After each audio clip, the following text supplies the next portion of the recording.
When Peter Quillin prepared for his world title shot against Hassan Endam in 2012, he welcomed 28-year-old Caleb Truax into his gym.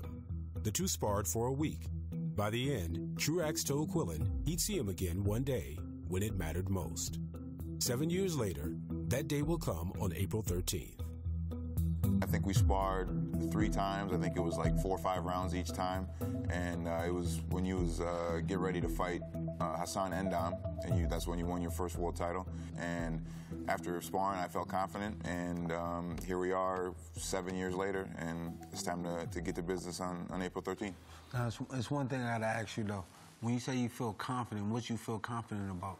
I just figured that we'd cross paths, and when we were sparring, I felt confident. You think you got the better of me, you think? I don't know if I got the better of you, but I would say that I just felt there was nothing in that session that made me think that I couldn't get the better of you. Okay. I mean, sparring is sparring here, Pete. Yeah, you know. Absolutely. I think all around, you know, those gym wars in the gym, I keep them in the gym because, you know, when you see somebody going through a moment where it's like you sparring a guy and he's got other guys coming in, it's really hard to dictate the person you fighting until you get in the ring with them. So, like, what I think about him when I sparred him, you know, I looked at it like any other sparring, but I know that when it comes to fight night, that I don't really expect him to fight me the way he was sparring me. I think he's going to be a better him. What'd you learn about him that day where you said enough to plant a seed in your brain that you may see him again? You know, I learned that he's a big puncher, and he had plenty of knockouts since then. And I also learned that I just felt comfortable. I felt that my style matches up with his well. And, you know, like you said, man, we keep the sparring in the gym. And all I can say is I felt confident. And here we are, 7 years later. Did you remember the headgear story, though? I do. He knocked my headgear off. It broke, though. The headgear just flew across.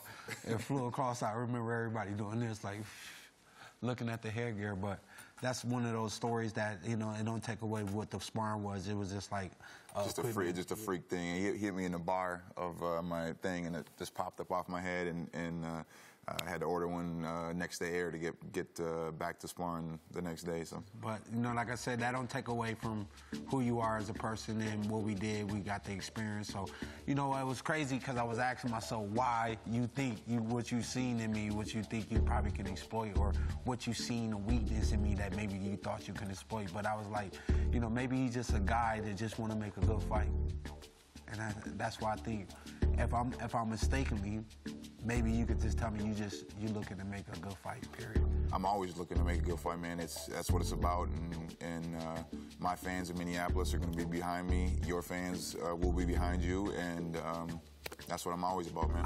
I highly doubt that I'm going to have fans there. I'm looking to go there to take a couple of the fans, though. But you ain't going to take my fans. When I'm just thinking, listen, you know, when I'm going there to do, you know what I'm saying, it's not nothing that we did in sparring. I'm coming there to beat you. I don't have none of the pressure, you know, to look good in front of my fans. I'm glad this fight is not in New York. I'm glad this is in your backyard, and I can go in the ring and being booed and being a guy that they don't like, you know, whatever the case may be. I'm there to do my job. As am I, man, and I wouldn't rather have it any other way to be in front of my family, in front of my friends, in front of my fans, and it's going to make for a crazy atmosphere, I'll tell you that much, and everybody's going to be chanting my name, and they might be booing you, maybe not, who knows, but it's going to be live in the Armory, and it's going to be a good fight. Thank you for watching. Well, if you enjoyed that clip, make sure you click somewhere around here and subscribe. From fight highlights to exclusive interviews, we have got everything you need as a boxing fan right here on PBC on Fox.